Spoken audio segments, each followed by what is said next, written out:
అయ్యప్ప పవిత్ర పాదస్పర్శ వల్ల మహిషముఖి శరీరం నుండి విడుదలై శాప విమోచనం పొందింది లీలావతి.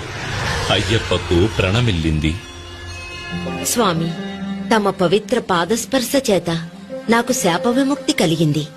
ఇక నేను తమకే సొంతం. నన్ను స్వీకరించి అనుగ్రహించండి స్వామి. నీ కోరిక నెరవేరదు.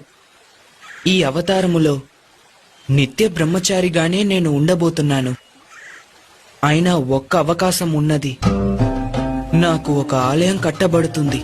అప్పుడు నా దర్శనానికి లక్షలాది భక్తులు వస్తారు.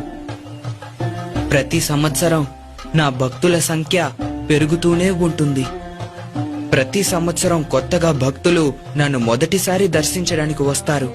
ఆ విధంగా ఏ సంవత్సరం అయితే కొత్త భక్తులు ఎవరు రారో అప్పుడు నేను నిన్ను వివాహం ఆడేదను. అంతవరకు ఎదురుచూడు.